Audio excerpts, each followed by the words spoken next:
Jangan lupa untuk subscribe YouTube channel Metro TV News dan nyalakan notifikasinya.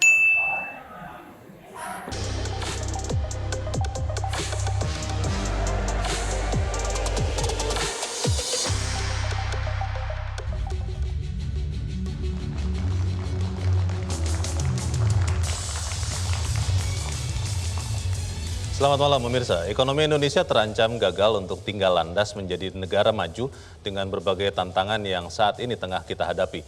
Mulai dari ancaman inflasi, normalisasi anggaran hingga kondisi ekonomi global yang dibayang-bayangi oleh resesi. Karena itulah saat ini ekonomi Indonesia darurat sumber baru pertumbuhan ekonomi yang dapat membesarkan kapasitas perekonomian. Janji pengembangan kekayaan maritim yang punya potensi besar hingga kini dirasakan masih belum optimal.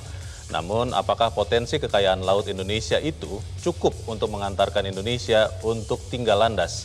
Topik inilah yang akan kita bahas malam ini bersama saya Leonard Samosir. Pemirsa, inilah Economic Challenges, ekonomi baru, ekonomi biru.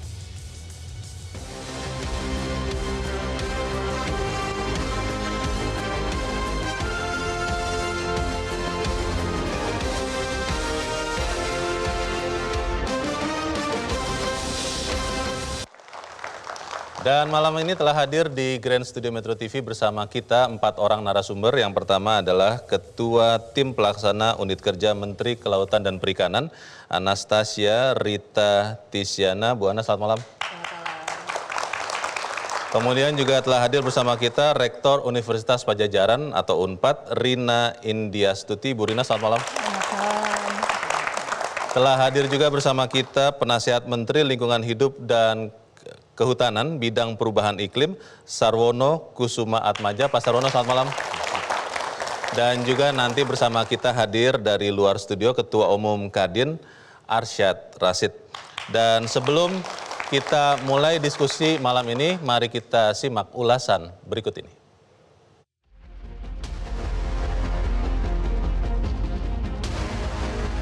Ekonomi Indonesia terancam gagal lolos jebakan kelas menengah pada 2036 jika tidak memiliki sumber pertumbuhan baru ekonomi. Pada 2036, diproyeksi Indonesia akan masuk ke negara berpendapatan tinggi dengan pendapatan per kapita mencapai lebih dari $12.000 Amerika. Namun target tersebut harus dicapai dengan pertumbuhan ekonomi rata-rata 5,7% tiap tahunnya. Sementara pandemi COVID-19 yang diikuti dengan gejolak ekonomi global berpotensi menghambat laju pertumbuhan ekonomi nasional. Belum lagi gangguan rantai pasok global membuat berbagai negara semakin fokus pada ketahanan ekonomi di dalam negeri dan mendorong laju inflasi merambat ke seluruh dunia. Di tengah karut-marut ekonomi global, pengembangan sektor ekonomi baru kian mendesak agar Indonesia mampu lolos jebakan kelas menengah. Salah satunya adalah di sektor kelautan yang saat ini hanya berkontribusi kurang dari 3% bagi perekonomian. Dengan berbagai potensi yang dimiliki, Laut Indonesia yang memiliki luas 2/3 wilayah diharapkan mampu menjadi sumber ekonomi baru yang dapat mengantarkan Indonesia menjadi negara maju. Namun bagaimana mengelola kekayaan laut agar mampu menjadi basis baru bagi pertumbuhan ekonomi yang berkelanjutan?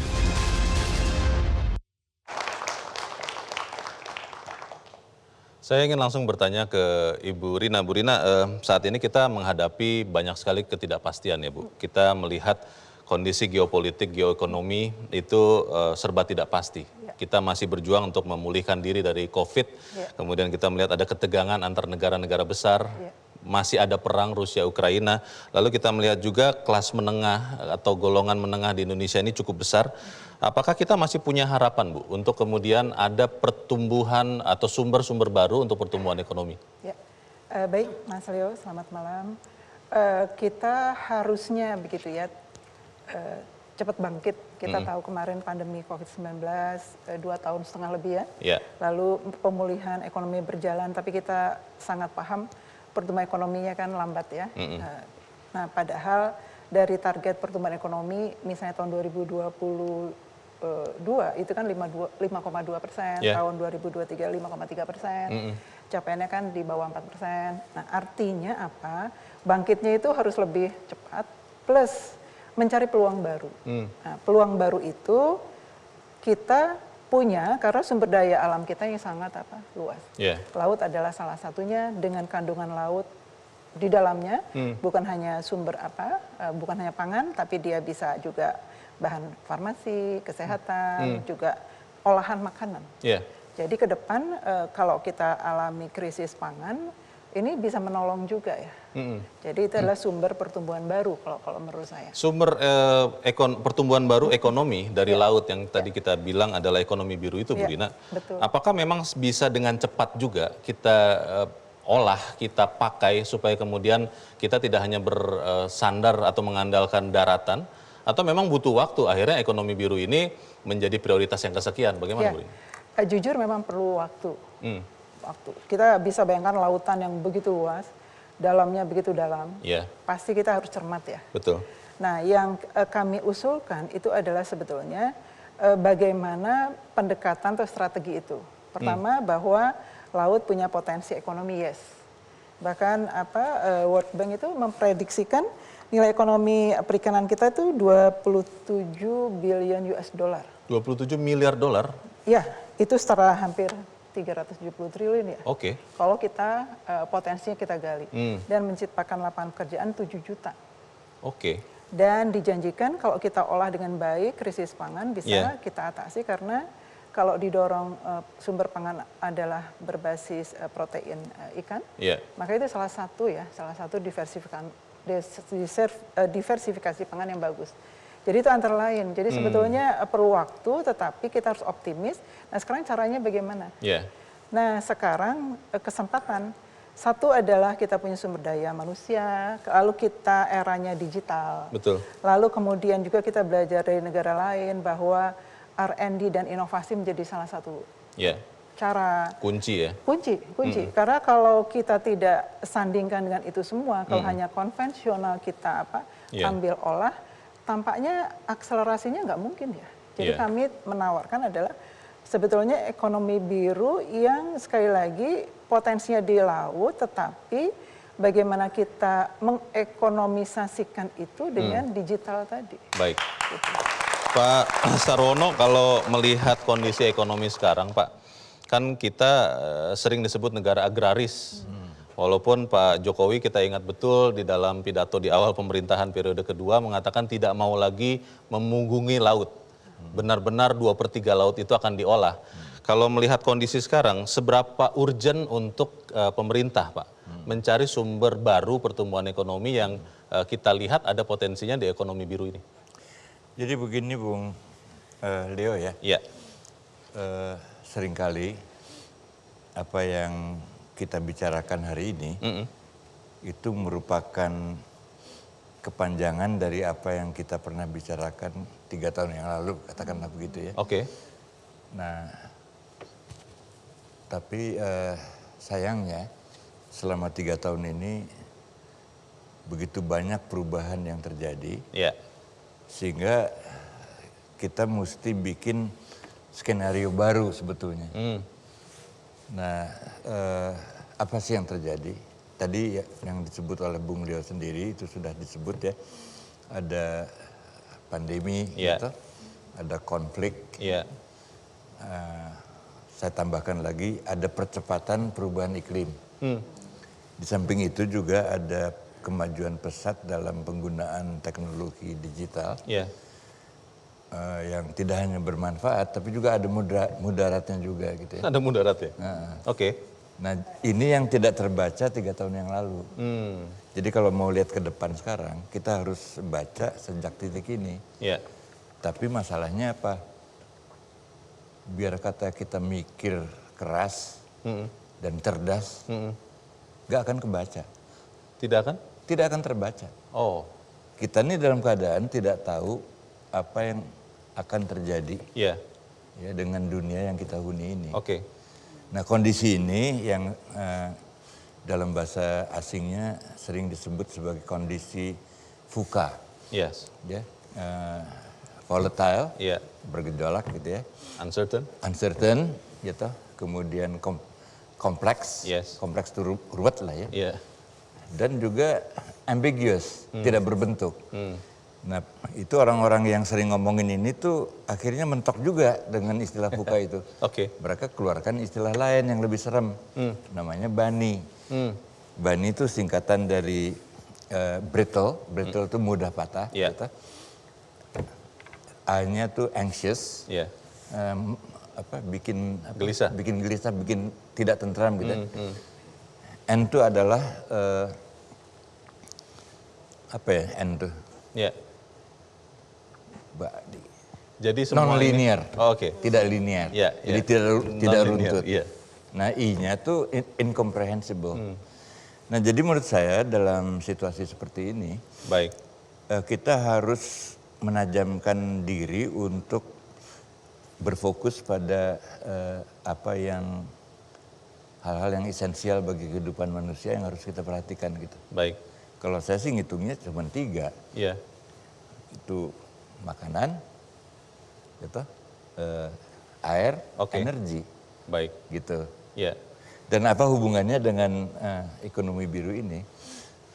Karena kita negara kepulauan, maka kita harus menghitung juga sumber daya yang kita miliki Oke. sesuai dengan jati diri kita sebagai negara kepulauan, dan kita sangat jarang menoleh Oke. kepada potensi di luar apa yang diimajinasikan oleh kita sebagai suatu apa ya, Baik. pemandangan Iya. agraris gitu Iya. ya. Iya. Gitu. Terima kasih Pak Sarono. Bu Ana, kan sekarang sudah ada Kementerian Koordinator Maritim dan Investasi, Kemenko Marves, ada Kementerian Kelautan dan Perikanan. Tapi kalau bicara mewujudkan potensi yang tadi sebetulnya besar sekali, hambatan utamanya itu apa Bu? Untuk kemudian ekonomi biru ini benar-benar kita manfaatkan. Jadi kalau hambatan sebetulnya bukan di sumber daya ya. Kalau sumber daya kelautan dan perikanan itu kan kita sangat. Sumber daya alamnya melimpah. Iya, sumber daya alam yang melimpah. Oke. Sebetulnya sumber daya manusianya juga sebetulnya banyak yang bisa sebetulnya mengelola laut. Iya. Tapi kalau menurut saya pribadi, apa yang menjadi hambatan itu adalah memang cara kita mengelola lautnya ini belum baik. Gitu. Seperti contohnya, kalau kita bicara tentang ekonomi biru, mungkin orang selalu menganggap bahwa yang namanya ekonomi biru itu harus selalu mengedepankan atau mendahulukan ekonominya.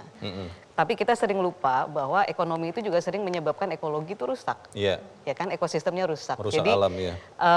kalau buat kami dari KKP ini, kita melihat ekologi ini harus dijaga dulu sebenarnya. Laut ini harus dijaga dulu, otomatis kalau lautnya ini sehat, kemudian terjaga, terus kemudian otomatis sumber dayanya juga terjaga dengan baik, ya secara tidak langsung juga nanti sumber daya ekonominya sendiri kan juga akan baik dan akan nilainya akan tinggi gitu secara ekonomi. Iya. Apakah memang benar ekonomi biru ini akan bisa menjadi ekonomi baru? Kita akan bahas di bagian berikut dan kita akan pertajam sebetulnya kita mau atau tidak mengolah ekonomi biru ini. Tetap bersama kami, Economic Challenge segera kembali.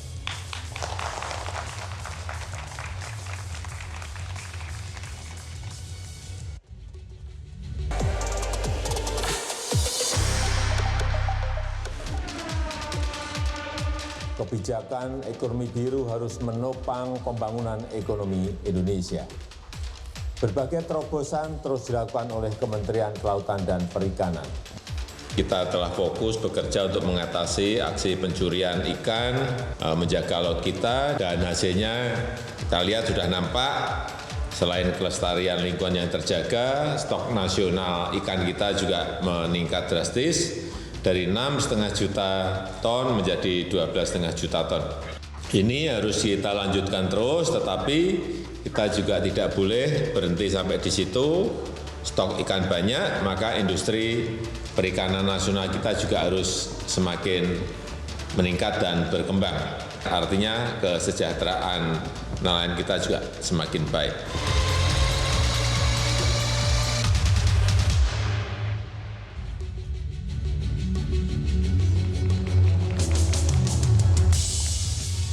Biasanya pengusaha selalu melihat potensi atau peluang itu lebih cepat daripada bukan pengusaha. Nah, kita ingin bertanya kepada Ketua Umum Kadin Arsyad Rashid, sebetulnya bagaimana Kadin melihat konsep ekonomi biru, apakah benar bisa menjadi sumber baru pertumbuhan ekonomi, Pak Rashid? Itu bukanlah konsep yang baru untuk Indonesia, karena kita adalah negara maritim dan kepulauan. Indonesia archipelago. Sebagai negara maritim, laut merupakan sumber kemakmuran negara. Dan potensi ekonomi biru sangatlah besar. Bayangkan Indonesia mempunyai lebih dari 17.500 pulau. 3/4 wilayah Indonesia berada di laut. Dengan garis pantai terpanjang kedua di dunia atau sama dengan 108.000 kilometer. Sektor perikanan merupakan juga sektor terbesar kedua di dunia, yaitu kurang lebih 27 miliar US dollar daripada PDB. Sektor perikanan juga menyumbang 7 juta lapangan pekerjaan. Ekonomi biru itu bisa berkontribusi di lebih dari 50% kebutuhan protein hewani negara. Kekayaan laut kita melimpah, namun kita masih menghadapi masalah kesejahteraan daripada bangsa dan masyarakat kita. Sektor perikanan hanya berkontribusi 2,8% dari PDB Indonesia pada tahun 2021. Lalu Indonesia masih di urutan keempat sebagai negara penghasil udang terbesar di dunia setelah Cina, Thailand, dan Vietnam. Lalu konsumsi ikan juga lebih rendah daripada negara-negara lain karena kurangnya logistik infrastruktur seperti cold storage. Dan transportasi logistik melalui laut dalam negeri, yaitu antar pulau, yang masih relatif mahal. Nah, apabila potensi ekonomi biru Indonesia dapat dioptimalkan, dapat menjadi sumber pertumbuhan ekonomi baru untuk Indonesia. Meningkatkan nilai tambah komoditas perikanan Indonesia sehingga menilai ekspor dan devisa negara. Jadi bayangkan, kalau kita bisa meningkatkan nilai tambah komoditas perikanan, kita bisa meningkatkan nilai ekspor dan juga devisa negara. Lalu juga bisa memperkuat sektor pariwisata. Lalu juga bisa meningkatkan ketahanan pangan dan nutrisi bangsa Indonesia. Nah, hal ini tentunya akan mendorong Indonesia untuk selangkah lagi lebih maju menuju impian kita, visi kita, Indonesia Emas 2045.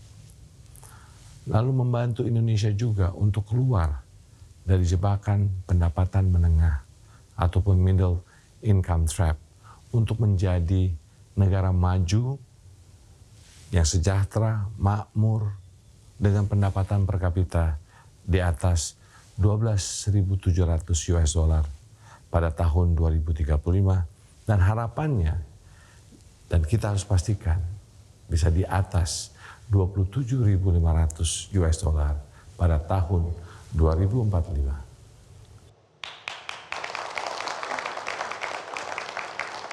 Pertanyaannya apa yang sudah dilakukan juga oleh pemerintah? Saya ingin ke Bu Ana lagi. Bu Ana, untuk mewujudkan atau mendukung ekonomi biru itu, Bu, yang sudah dilakukan oleh Kementerian Kelautan dan Perikanan apa? Apakah misalnya ketika kemarin naik BBM, Bu, itu ada subsidi khusus misalnya untuk para nelayan, atau ada yang lebih besar lagi dari itu? Bagaimana, Bu Ana?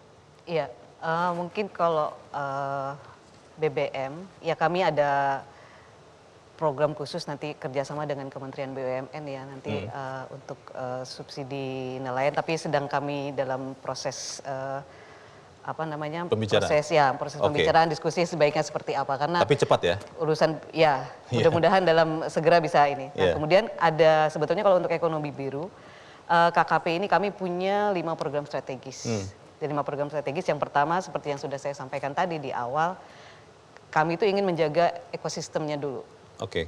Jadi membuat kawasan konservasi yang lebih besar supaya nanti bisa menjaga ekosistem laut yang bisa menjadi sumber ekonomi tadi itu. Terus kemudian kalau untuk yang perikanan, kami ada 2 program namanya. Yang pertama adalah penangkapan ikan secara terukur. Jadi selama ini kan kita kalau ngambil ikan tuh nelayan-nelayan tuh bebas aja gitu ya, nggak diatur. Berapapun boleh silahkan gitu. Dengan berbagai macam jaring gitu ya? Iya, dengan berbagai macam alat tangkap, terus kemudian dengan sebanyak-banyaknya kapal. Nah nanti mulai kami sedang menunggu, ini yang lagi ditunggu adalah regulasinya. Karena kalau pemerintah menjalankan suatu kebijakan itu harus menunggu regulasi kan supaya semuanya legal.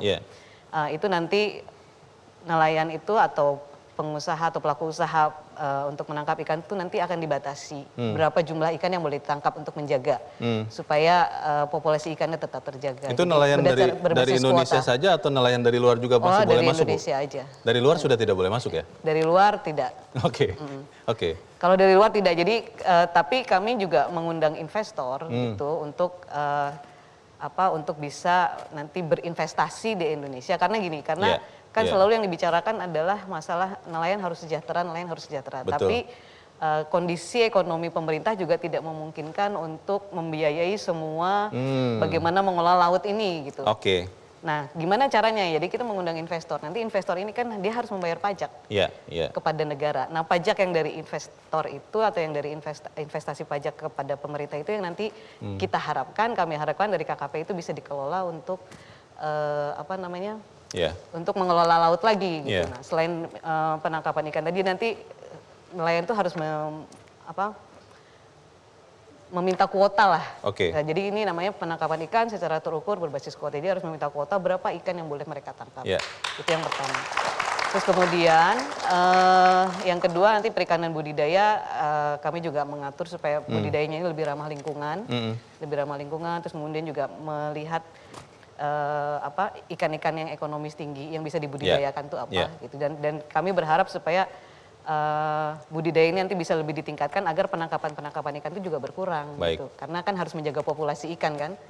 Nah, kemudian yang keempat ya bagaimana mengelola pesisir dan pulau-pulau kecil ini supaya tetap terjaga. Karena itu tadi lah bolak-balik lautnya nanti kesehatannya harus dijaga dulu, kalau enggak nanti sumber dayanya hilang.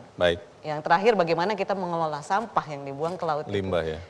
Limbah dan kemudian limbah-limbah dari sampah itu yang nanti bisa dikelola menjadi ekonomi juga kan. Baik, Bu Rina mendengar penjelasan Bu Ana, apakah itu sudah cukup untuk benar-benar mengkapitalisasi potensi ekonomi biru supaya segera bisa kita nikmati manfaatnya, Bu? Kan tadi Mas Leo bilang kita mesti lompat. Kalau enggak kan tadi middle income trap 2035 nggak bisa dihindarkan. Belum tujuan Indonesia Emas 2045. Jadi kalau misalnya sampai 2035 kan ekonomi harus tumbuh 7%. Kalau kita nggak loncat, nggak mungkin ya. Jadi poinnya adalah kita memang cari terobosan tetapi yang betul-betul optimal. Jadi bagaimana kalau kesehatan laut harus, tapi ekonominya, valuasi ekonominya juga harus ya. Supaya tadi kontribusi pada jebakan pendapatan menengah yang tadi di awal bilang itu nggak terjadi. Nah, apa yang bisa kita lakukan? Kami percaya regulator sudah menjaga betul nih kesehatan laut. Gitu. Tapi yang jadi pertanyaan adalah bagaimana produktivitas? Karena kan sebetulnya yang kita lihat itu adalah sumber daya alam termasuk di laut itu adalah hasil riset mengatakan itu adalah sebetulnya dapat dikembalikan. Persediaannya. Jadi kalau Ibu Ana bilang populasi kan dijaga betul. Tapi dengan rekayasa teknologi dengan pendekatan lain itu bisa dijaga. Jadi yang penting sebetulnya dimanapun terobosan itu memang harus dengan cara baru. Selain tadi kita di era digital, bagaimana kalau kita juga memanfaatkan hasil kemajuan iptek. Kami kan dari kampus ya. Jadi hasil R&D, kemajuan iptek itu bisa dilakukan. Misalnya percepatan dari kami ada penelitian nih, kami punya Fakultas Ilmu Perikanan Kelautan, penelitian tentang lobster. Nah, biasanya dari benih lobster sampai kemudian dia hidup dan besar, itu kan sering mati di tengah-tengah. Jadi survival rate-nya itu di bawah 30. Nah, dengan R&D itu bisa 60%. Nah, itu kan harus dilakukan. Gitu. Jadi jaga kesehatan tapi cari bagaimana nih produktivitas itu tetap dengan efisien dan juga penerapan teknologi di mana sih ada ikan itu berada, di mana yang tidak boleh, informasi itu kepada nelayan itu akan baik. Karena kenyataannya nelayan itu kan menggunakan kebiasaan. Nah, waktunya nelayan dia berangkat. Iya.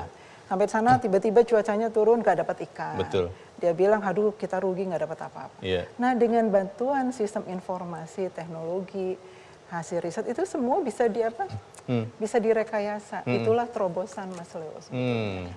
Nah itulah ekonomi baru tuh di situ barunya. Barunya di situ. Baru diterapkan pada biru gitu. Jadi baru dan biru. Pertanyaannya adalah kalau sudah ada pengetahuannya, sudah ada orangnya, sumber daya alamnya masih ada banyak sekali. Kenapa belum juga menyumbangkan lebih besar lagi untuk ekonomi Indonesia? Kita akan bahas di bagian berikut. Pemirsa tetap bersama kami, Economic Challenges segera kembali.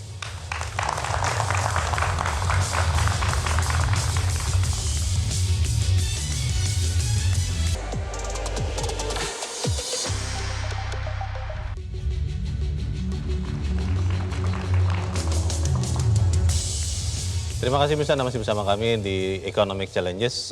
Saya ingin kembali bertanya ke Pak Arsyad Rashid, apakah sudah dilakukan oleh Kadin untuk memperhatikan lebih, memberikan support lebih untuk mendukung program ekonomi biru ini, Pak Rashid?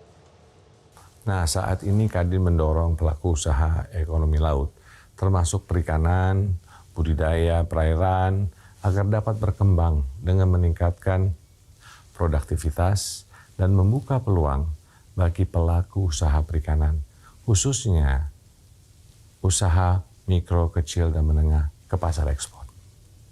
Nah, selain itu, Kadin atau Kamar Dagang dan Industri Indonesia juga terus mengupayakan program UMKM naik kelas melalui program pendampingan melekat dari perusahaan besar bagi pelaku usaha UMKM. Program ini kita sebut sebagai closed loop system, di mana perusahaan besar membantu dan membimbing UMKM mulai dari transfer teknologi dan penerapan metode terbaik, pendanaan, hingga pemasaran hasil ke pasar yang lebih luas.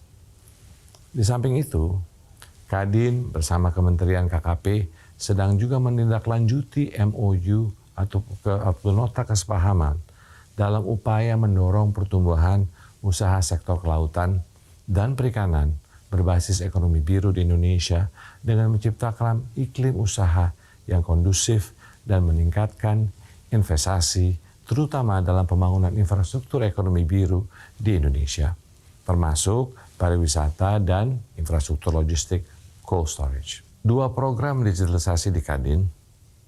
Yang pertama adalah Wiki Wirausaha, berperan sebagai knowledge hub atau pusat pengetahuan terlengkap bagi UMKM dan platform yang menghubungkan UMKM ke ekosistem pendampingan mulai dari perusahaan agregator startup, pendanaan KUR, dan perusahaan besar.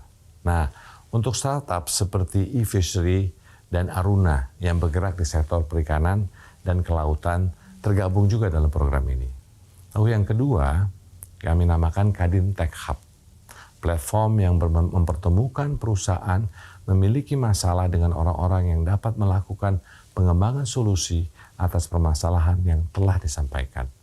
Platform ini dapat digunakan oleh perusahaan termasuk UMKM yang bergerak di ekonomi biru yang ingin meningkatkan produktivitas menggunakan teknologi I4.0 ataupun industri 4.0 seperti IoT, AI, dan robotik, dan juga automation. Tentunya meningkatkan produktivitas dapat membantu perusahaan tersebut untuk meningkatkan hasil dan mengurangi biaya. Nah, kembali ke jawaban atas pertanyaan sebelumnya bahwa potensi ekonomi biru Indonesia sangatlah besar. Di satu sisi, kita memiliki potensi ekonomi yang besar di sektor digital dengan valuasi sebesar lebih dari 4.000 triliun pada tahun 2030. Programnya tentu sudah mempertimbangkan visi Indonesia Emas tahun 2045 untuk menjadikan Indonesia ekonomi terbesar keempat di dunia. Pak Sarwono, dulu kita sempat dikenal juga Pak dengan beberapa perusahaan yang mengolah hasil laut. Ada eksportir udang yang sempat juga terbesar di dunia. Tapi belakangan kan kita makin jarang ya melihat optimalisasi itu di Indonesia. Sebetulnya penyebab utamanya apa, Pak Sarwono? Karena proses ekonominya ya, itu tidak menjamin kesinambungan atau keberlanjutan gitu. Persisnya bagaimana, Pak? Usaha itu dibesarkan dengan tidak memperhitungkan akibat-akibat yang negatif. Oke. Gitu. Jadi mungkin karena kurang tahu ya hal-hal yang bersifat jangka panjang, gitu. Sehingga ketika ada produksinya anjlok, mereka sendiri bingung, nggak ngerti kenapa. Gitu. Oh. Gitu. Oke. Nah padahal kalau kita lebih katakanlah memahami perilaku alam, gitu, kita bisa menyesuaikan diri dengan alam, gitu ya, supaya kita punya pendapatan juga bisa lebih berlanjut. Iya. Nah sayangnya manusia itu kelakuannya nggak begitu, gitu. Kita tidak merawat dan tidak menghormati alam. Oke. Ya, semua kebijakan kita itu adalah kebijakan yang istilahnya antroposentris, ya, berpusat pada manusia. Iya. Gitu. Nah, sehingga alam tuh kita injak-injak. Oke. Ya. Nah, akibatnya kemudian kita nggak bisa dapat apa-apa lagi dari alam. Dan logika dari ekonomi biru buat Indonesia adalah bahwa karena kita ini negara kepulauan, maaf belum jadi negara maritim ya, baru negara kepulauan. Faktanya aja terdiri dari pulau-pulau begitu ya? Jadi kita ini negara kepulauan menuju ke maritim. Negara maritim lewat program yang namanya poros maritim. Jadi mohon jangan disebut bahwa kita ini sudah negara maritim, bukan. Ya, belum. Nah jadi dengan ekonomi biru ini mudah-mudahan kita bisa mengirimkan isyarat ya, bahwa kita harus lebih memperdulikan daerah-daerah pesisir, pulau-pulau kecil dan seterusnya. Baik. Nah kalau Kementerian KLHK sudah punya program yang namanya Follow Net Sink ya, tahun 2030, itu nanti bisa dijelaskan secara tersendiri. Tapi bagian dari Follow Net Sink yang signifikan adalah justru apa yang disebut oleh Mbak Anas ini sebagai ekonomi biru, gitu ya. Itu udah termasuk di dalamnya gitu.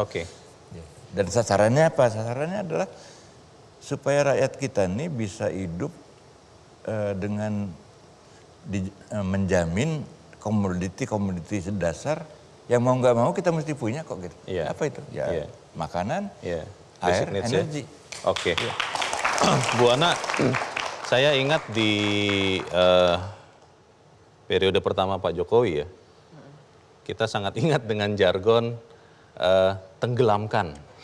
Waktu itu banyak kapal-kapal dari luar Indonesia masuk ke laut Indonesia, tidak punya izin, ditenggelamkan, dan akhirnya katanya nilai itu meningkat. Tadi Ibu sudah sempat sebut ada perusahaan-perusahaan yang akhirnya berinvestasi di Indonesia. Tapi pertanyaannya Bu, apa yang saat ini menjadi hambatan sehingga sektor swasta itu masih belum banyak mengolah potensi ekonomi biru ini, Bu Ana? Mungkin karena ini, yaitu tadi informasi.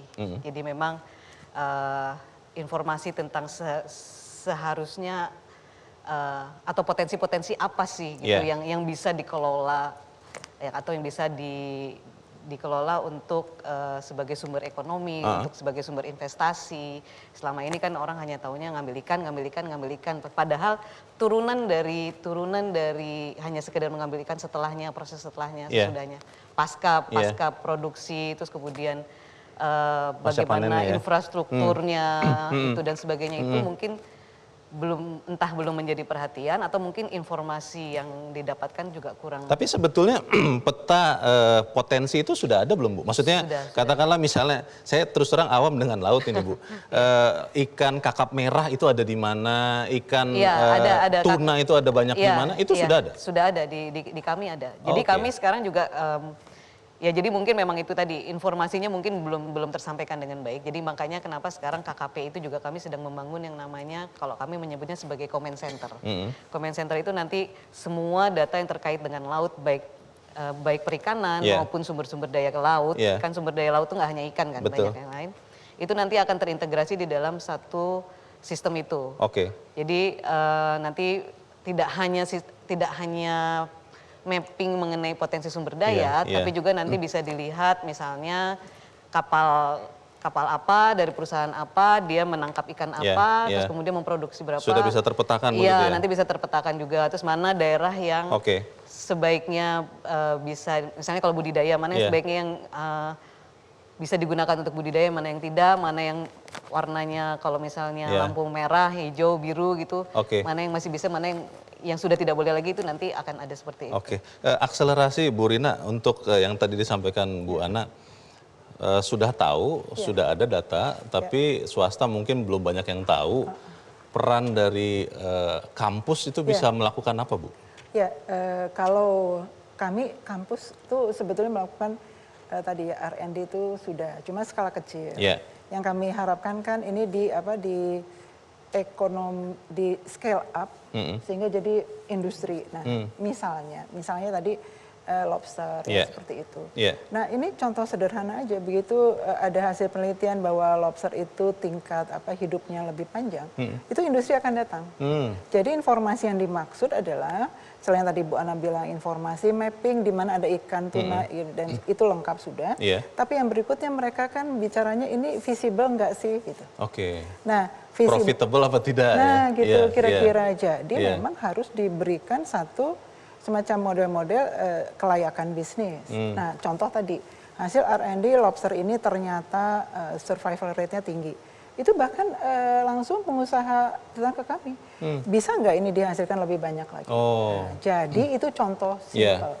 Karena lobster otomatis profitnya besar. Nah, yang kedua adalah sebetulnya kami sangat ingin bahwa komunitas masyarakat laut itu kan terus terang ya Bu Ana, Asal kan kebanyakan ada yang tadi bilang UKM, lebih banyak kecilnya lah gitu ya. Nah, pendidikan mereka itu harus sentuh. Kenapa? Terobosan ekonomi baru itu terletak kepada kita betul mengupgrade nilai tambah langsung besar, itu bukan dengan cara biasa. Tadi yang saya sampaikan R&D, kemudian pengetahuan. Kemudian yang satu lagi sebetulnya adalah modal intelektual. Hasil R&D itu modal intelektual. Jadi kalau kolaborasinya modal intelektual datang dari pemerintah dan kampus. Nah, pengetahuannya datang dari menggunakan apa tadi, Internet of Things, dia tinggal belajar sendiri. Kemudian investor tahu, oh iya di situ. Itu kalau dirangkai kan luar biasa. Kalau menurut saya, kenapa kita tidak melakukan itu? Jadi nggak semua ngacak ikan semua dikerjakan. Mana yang paling, katakan saja, mengungkit tadi pendapatan, bukan pendapatan pengusaha, pendapatan dari itu semua. Penciptaan nilai tambahnya itu sampai ekspor misalnya. Jadi sebetulnya kan kita tahu ya masalah supply chain yang lemah dan sebagainya. Nah, itulah sebetulnya teknologi. Ekonomi digital kita itu tahun 2025 akan leading di ASEAN.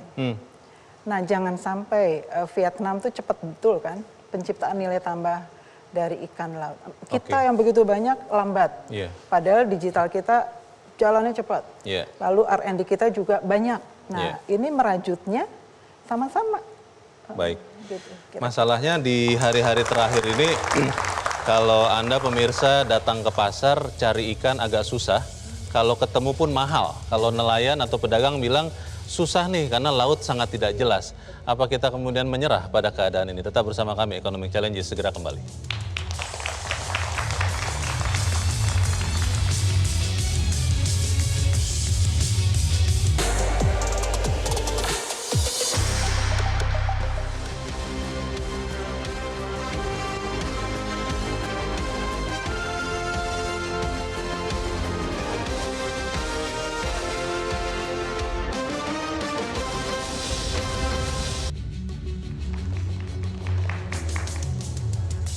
Terima kasih pemirsa, Anda masih bersama kami di Economic Challenges. Kita di bagian akhir diskusi kita malam ini. Pak Sarwono, sekarang bukan lagi waktunya berwacana tentunya. Ketika kita berkumpul di sini, saya merasa ini harusnya menjadi masukan yang sangat berharga.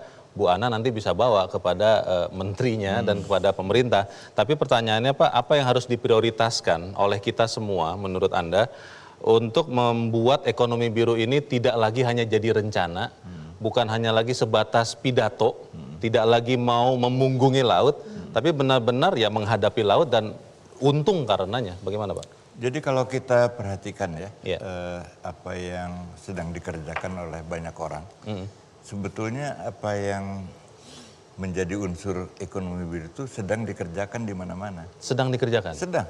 Oke.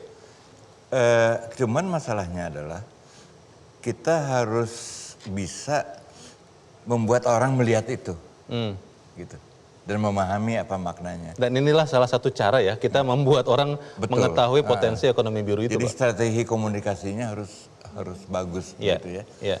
Karena kadang-kadang kita melihat sesuatu tanpa tahu apa itu penting atau enggak. Tidak memahami ya. Tidak memahami. Oke. Itu satu ya. Yang kedua adalah ada satu celah ya yang bisa kita manfaatkan. Karena dalam satu hal yang penting ini kita bisa dibedakan dari negara-negara lain sekeliling kita. Apa itu? Demografi. Demografi. Demografi. Oke. Karena jumlah orang berusia produktif di Indonesia ya untuk kali ini dan tidak akan terulang lagi loh. Oh. Itu lebih tinggi dibandingkan dengan negara-negara sekeliling kita. Tetangga-tetangga kita.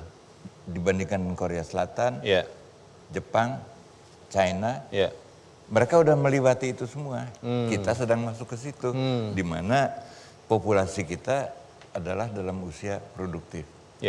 Nah kalau kita ngerti bagaimana memanfaatkannya, ya baguslah gitu. Secara sederhana Pak Sarwono, anak muda kita disebut sudah banyak meninggalkan sawah Pak. Tidak banyak lagi yang mau jadi petani. Betul. Saya tidak tahu juga angka pastinya, tapi saya merasa juga banyak yang tidak mau lagi jadi nelayan. Karena kan katanya petani dan nelayan yang maaf paling lemah begitu di Republik ini. Bagaimana itu menarik minatnya Pak? Gini caranya, boleh kita terima itu sebagai fakta. Kita sajikan aja fakta yang sebaliknya.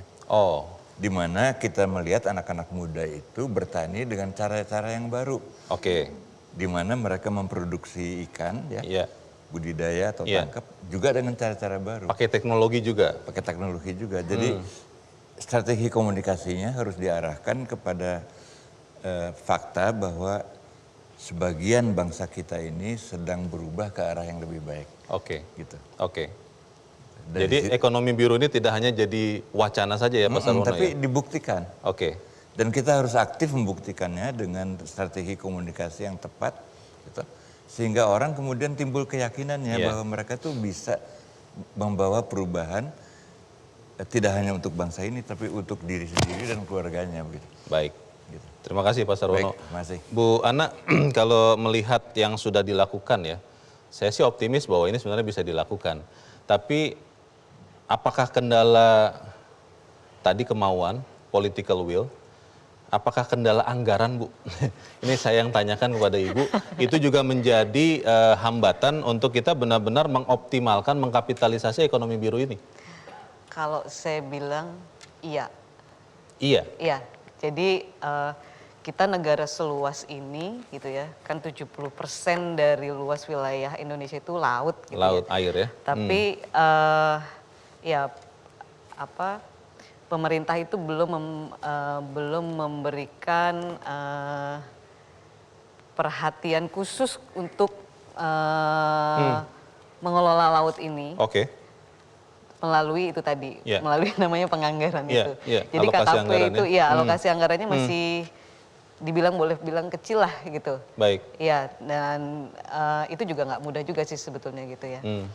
Karena ya itu tadi kami juga menyadari bahwa ekonomi negara ini juga tidak sedang dalam kondisi yang sedang berjuang kita juga sedang berjuang dan sebagainya. Nah itu tadi makanya kenapa kami itu mempunyai program yang itu tadi mengundang investor, terus kemudian nanti mereka membayar pajak, kayak itu supaya kita bisa punya kontribusi lebih kepada negara seperti yang disebutkan Pak Arsyad tadi kan, dan Ibu juga, bahwa kontribusi perikanan itu masih kecil gitu. Nah gimana supaya meningkatkan pendapatan negara dari perikanan itu ya dengan program-program yang sedang dilakukan KKP sekarang ini. Terima kasih Bu Ana. Bu Rina, kita tahu bahwa UNPAD dalam Dies Natalis ke-65 melihat dengan jeli ekonomi biru ini. Dan dari diskusi kita saya sih optimis Bu, bahwa ini bisa menjadi sesuatu yang konkret. Tapi pertanyaannya apa yang akan dilakukan lagi lebih untuk mengkapitalisasi ekonomi biru ini? Terima kasih Bang Leo. Jadi sebetulnya saya senang ya kita diskusi bahwa kita sepakat kita harus mencari cara baru, ekonomi baru kan, pendekatan baru, inovasi dan sebagainya supaya kita betul-betul menuju Indonesia emas. Nah bayangkan kalau katakan saja pertanyaannya adalah siapa yang mau menggarap itu, potensi itu? Pasti kita bilang kan pemerintah pasti. Tapi kalau ditanya nelayan, tadi dibilang nggak mau misalnya. Jadi poinnya adalah gini, cara baru itu kita harus lakukan untuk menjanjikan nilai tambah itu bisa meningkat cepat, kemudian pasarnya menjadi luas. Jadi tadi kalau pasar luas itu berarti harganya kan terjangkau. Betul. Nah, kalau itu bisa saja, maka pendapatan pada yang diterima pelaku tadi, apakah di sektor ikan itu pasti akan naik. Jadi nggak akan ada yang meninggalkan lagi. Jadi poin meninggalkan itu karena pendapatannya rendah. Rendah Nah sekali. itu yang harus pertama yang harus kita lakukan. Tidak mudah tapi yakin bisa. Nah kampus itu nanti berkontribusi pada, karena sekarang eranya itu adalah pengetahuan, tadi R&D ya, kapitalisasinya itu adalah kalau kami tawarkan lewat pengetahuan dan modal intelektual. Nah, bukan berarti para nelayan itu kita didik menjadi sarjana, bukan. Tapi cara-cara baru, ini loh hasil riset yang kemudian nanti kalau terapkan dengan sangat sederhana, rame-rame nilai tambah agregatnya itu akan naik. Jadi, itu nelayan sanggup Bu untuk mengadopsi teknologi itu? Karena kan ya maaf kata pendidikan nelayan juga tidak tinggi Bu. Betul. Kebetulan Unpad ini kan punya lab dan kampus di pinggir laut di Pangandaran. Jadi kami banyak melakukan riset bukan hanya masalah bagaimana R&D budidaya atau produktivitas tadi, tapi juga bagaimana masyarakat menerima hasil itu tidak mudah, tetapi secara blended itu bisa. Jadi yang kita inginkan ekonomi terbangun, sosialnya terbangun, itulah kesejahteraan.